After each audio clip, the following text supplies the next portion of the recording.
오늘 하나님의 말씀 스바냐서 1장 2절로 6절입니다. 제가 읽습니다. 여호와께서 이르시되 내가 땅 위에서 모든 것을 진멸하리라. 내가 사람과 짐승을 진멸하고 공중의 새와 바다의 고기와 거치게 하는 것과 악인들을 아울러 진멸할 것이라. 내가 사람을 땅 위에서 멸절하리라. 나 여호와의 말이니라.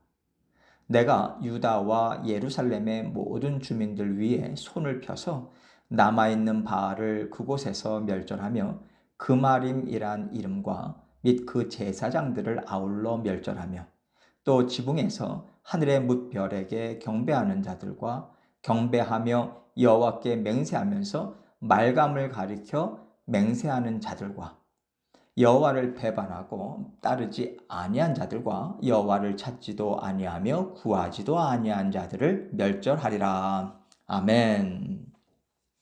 하나님께서는요, 성경 말씀을 통해서 공의와 은혜의 하나님이시다, 이렇게 분명하게 우리에게 가르쳐 주셨습니다.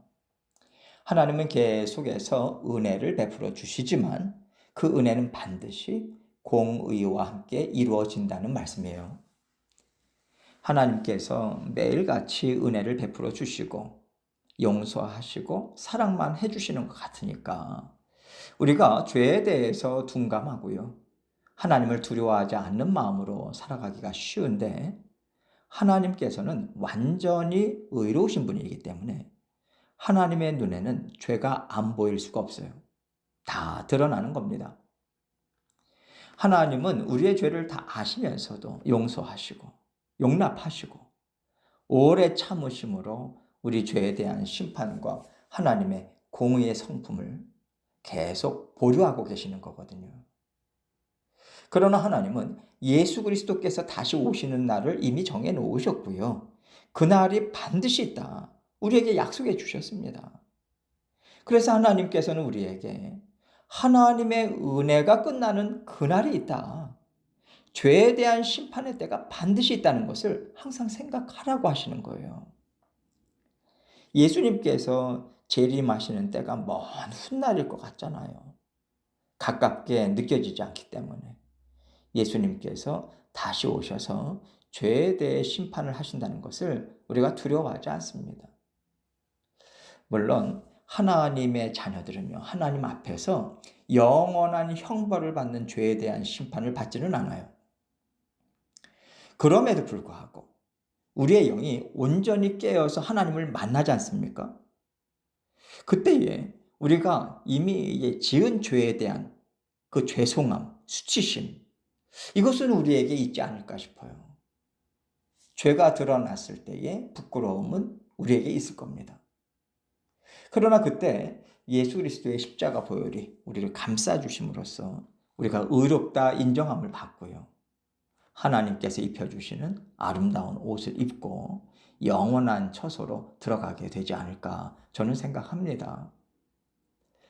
하나님께서 마지막 날에 대해서 말씀하실 때 생명책이 있는가 하면 또 우리의 모든 행실이 낱낱이 적혀져 있는 그런 책이 있다고 분명히 얘기하셨거든요. 우리가 하나님과 대면하는 날, 가릴 것이 없이 마음에 있던 작은 생각까지도 다 드러난다면 정말 부끄러울 것 같아요. 그리고 하나님께서 간곡한 부탁을 하셨는데 우리가 외면하면서 살아 따라가는 것 자체가 너무 죄송하지 않겠습니까?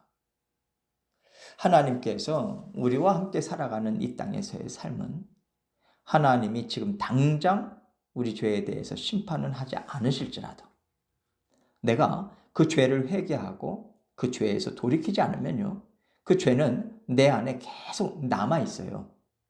하나님의 눈에는 그것이 계속 보인다는 거죠. 우리가 그 상태로 살지는 말아야 되지 않겠습니까?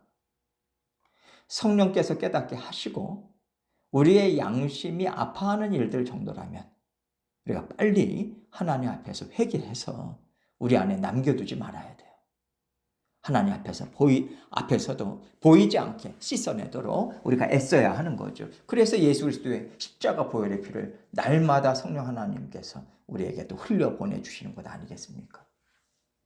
하나님께서는요, 이런 맥락에서 오늘 말씀 또한 주고 계시는 거예요. 2절로 3절 말씀 봅니다. 여호와께서 이르시되 내가 땅 위에서 모든 것을 진멸하리라. 내가 사람과 짐승을 진멸하고 공중의 새와 바다의 고기와 거치게 하는 것과 악인들을 아울러 진멸할 것이라. 내가 사람을 땅 위에서 멸절하리라. 나 여호와의 말이니라. 하나님께서 선지자 스바냐를 통해서 주시는 말씀입니다. 스바냐가 선지자로서 활동을 시작하던 때 남유다는요, 그동안 엄청난 영적 암흑기를 계속해서 지나오고 있는 상황인 거예요.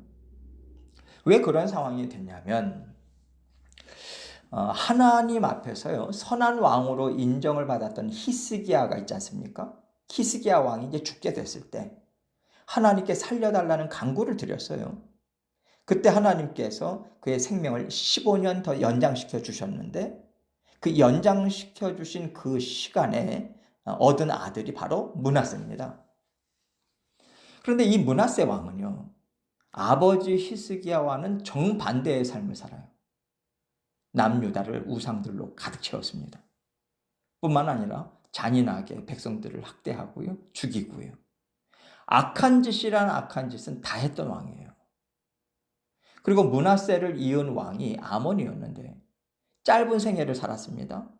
그러나 므낫세 못지않은 심한 죄를 저지르는 삶을 살았어요. 그 다음이 요시야 왕이죠. 이 요시야 왕은 대대적인 종교 개혁을 함으로써 하나님의 인정하심을 받아요. 이 요시야 왕이 종교 개혁을 이루기 전에 사역을 감당했던 그 선지자가 스바냐입니다. 그래서 므낫세, 아몬, 그 영적 암흑기를 계속해서 지내오던 그러한 마지막 그 시기에 이제 지금 예언자로서 선지자로서의 역할을 감당하는 거죠. 하나님께서는요, 이제 남유다의 죄를 심판하기로 하나님께서 작정하셨어요. 이것을 돌이키지 않으십니다. 온 이스라엘 땅에 죄가 가득 찼고 더 이상은 그 죄를 못 본 척 해줄 수가 없게 되었다. 이렇게 선포하시고 하나님은 반드시 죄를 심판하실 수밖에 없는 분이시다. 죄를 심판하신다. 이것을 하나님은 알려주고 계시는 것입니다. 하나님께서 죄를 심판하시면 어떻게 심판하시는가? 땅 위에서 모든 것을 진멸하신다고 말씀하고 있어요. 마지막 때 하나님께서 이렇게 하시잖아요. 사람과 짐승을 진멸하고 공중의 새와 바다의 고기, 거치게 하는 것들과 악인들, 이 모든 피조물들을 싹 없애십니다. 여기 거치게 하는 것이라고 하는 것은 우상들을 가리킵니다. 그리고 우상 숭배와 모든 불의, 죄악들을 통틀어서 이야기하는 거거든요. 우리가 마지막 날을 성경을 통해서 이미 알고 있습니다. 공의의 하나님으로서는요, 의로우심을 한번 바라시면 완전히 진멸하는 자리까지 가시게 되는 거예요. 하나님은 티끌만큼의 죄도 용납하실 수 없는 그런 의로우신 하나님이시거든요. 하나님은 공의의 하나님이시다. 지금 이스라엘 백성들에게 분명하게 드러내 보여주고 계시는 겁니다. 나는 이런 하나님이다. 그래서 죄에 대해서 대충 넘어가는 하나님이 아니라는 것을 알아야 된다고 스바냐 선지자를 통해서 전해주고 계시는 거죠. 4절입니다. 내가 유다와 예루살렘의 모든 주민들 위에 손을 펴서 남아있는 바알을 그곳에서 멸절하며 그마림이란 이름과 및 그 제사장들을 아울러 멸절하며. 하나님께서 유다와 예루살렘의 모든 주민들 위에 손을 펴서 남아있는 바알을 그곳에서 멸절하겠다, 이렇게 말씀하세요. 이 얘기는요, 바알을 숭배하는 사람들이 그렇게 많다는 거예요. 유다와 예루살렘의 모든 주민들이다, 이렇게 얘기하잖아요. 이스라엘은요, 아브라함을 부르심으로 시작된 나라입니다. 가나안 땅을 주실 때도 가나안 땅의 죄를 다 진멸하게 하시고 들어가게 하셨잖아요. 어떤 하나님이신지를 아브라함, 이삭, 야곱, 그 이후의 모든 믿음의 선조들을 통해서도 분명하게 하나님께서 알려주셨어요. 역사적으로 다 보여주셨고요. 그 하나님으로 인해서 이스라엘 나라가 이루어진 것 아니겠어요? 그러나 유다와 예루살렘의 모든 주민들이 하나님을 외면했다. 이 얘기를 하고 있는 겁니다. 그 말이면요, 당시에 우상을 섬기는 일을 하던 그런 제사장들을 말해요. 바알을 섬기는 이스라엘 백성들을 하나님께서 심판하신다면, 진멸하신다면 당연히 우상을 섬기는 제사장들도 진멸이 되는 거죠. 여기에서 알 수 있는 것은요, 이스라엘 백성들이 은밀하게 숨어서 우상을 섬기는 정도가 아니었다는 거예요. 하나님께서 제사장들과 레위 자손들을 세워서 하나님을 섬기게 하셨지 않습니까? 이와 마찬가지로 대대적으로 우상을 섬기는 제도까지 남유다는 갖추고 있었다. 이 얘기를 하고 있는 거예요. 하나님께서 그 영적인 타락, 이것을 완전하게 쓸어버리겠다. 하나님께서 말씀 주고 계십니다. 5절입니다. 또 지붕에서 하늘의 뭇별에게 경배하는 자들과 경배하며 여호와께 맹세하면서 말감을 가리켜 맹세하는 자들과 하늘의 별들 또 해, 달 경배하는 사람들이 많았다는 거고요. 또 한편에서는 여호와께 맹세하면서 말감을 가리켜 맹세하는 자들이 있었다는 거예요. 나는 하나님의 백성이다. 나는 하나님을 섬기는 충성된 사람이라고 공공연히 말해요. 그리고 하나님의 성전에 드나들면서 하나님 앞에 예배를 드립니다. 하나님의 말씀을 갖고 살아가는 사람이라고 믿었는데 사람들이 보지 않는 곳에서는 암몬 나라의 우상인 말감을 섬겼다라고 하는 거죠. 여기 나오는 게 말감은요, 다른 말로 몰렉이라고도 하는데 이 몰렉을 섬길 때 대표적으로 했던 것이 인신제사였습니다. 하나님은요, 죄는 다 똑같이 미워하세요. 그러나 특별히 하지 말라고 분명히 말씀하신 것 중에 하나가 인신제사였죠. 하나님의 성전을 드나들고 말씀을 갖고 살면서 하나님이 하지 말라고 한 것을 대놓고 했다. 이 얘기를 하고 있는 거예요. 얼마나 그들이 하나님을 무시했는지를 우리는 알 수 있는 거죠. 마치 하나님을요, 성전 안에 갇혀 있어서 사람처럼 눈에 보이는 것만 보시는 분으로 완전히 끌어내린 거예요.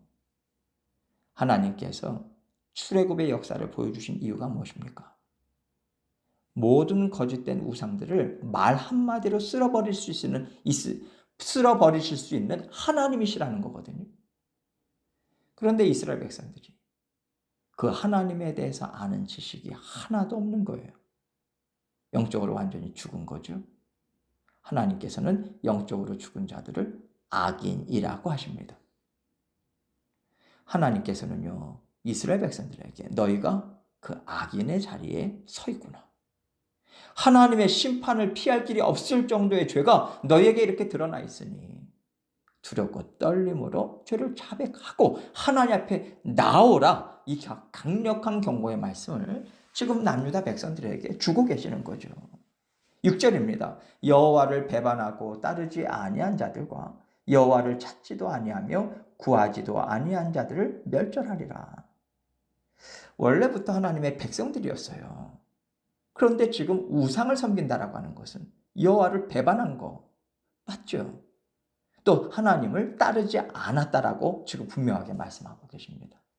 여호와를 찾지도 않고 구하지도 않았다고 하는데 이 얘기는요, 하나님께서는요, 그들이 성전에 나왔을지라도 그런 하나님을 사모함도 없고 하나님 앞에 감사하는 마음, 하나님의 은혜를 구하는 마음 또한 전혀 전무했다, 없었다. 이렇게 하나님께서 보신다는 거죠.